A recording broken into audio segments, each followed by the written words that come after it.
आज दिनांक 16 जुलैला शाळकरी मुलं, गावकरी जनता आज आमरण उपोषणाला आम्ही बसलेला आहोत.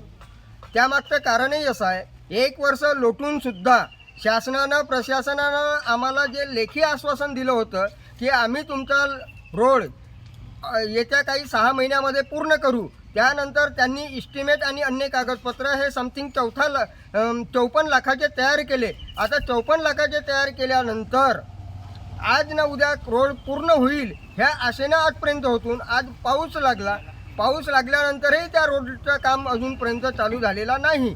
याच्यामध्ये असं सांगण्यात येत आहे का प्रमाद देण्यात येत नाही आहे. म्हणजे अंदरच्या ज्या गोष्टी आहेत त्या वेगवेगळ्या तऱ्हेनं सांगून टाकण्यात येत आहेत. म्हणजे शेतकऱ्यांची, शेतकरी मजुरांची आणि शाळकरी मुलांची जिल्हा प्रशासनाकडून हेळसांड होत आहे. त्यामुळे मरेपर्यंत आम्ही आज दिनांक 16 जुलैला आमरण उपोषणाला बसलेले आहोत. जोपर्यंत रोडचं काम पूर्ण होणार नाही तोपर्यंत उपोषण मागे घेतला जाणार नाही. माझे पूर्ण नाव तारकेश गोविंदा ढोरे आहे. मी इयत्ता 5व्या वर्गात शिकतो. माझ्या शाळेचे नाव जिल्हा परिषद कनिष्ठ महाविद्यालय हायस्कूल.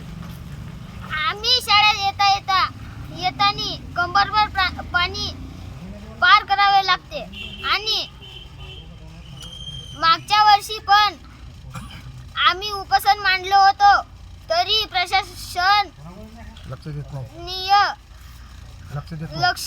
देत नाही.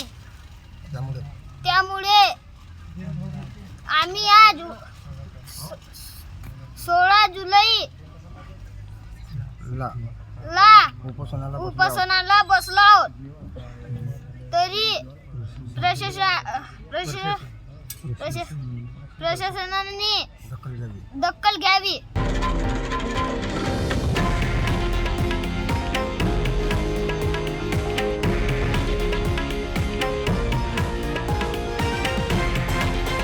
हे आहे देशातील नंबर 1 न्यूज नेटवर्क आणि आपण पाहत आहात TV9 मराठी, एकमेव.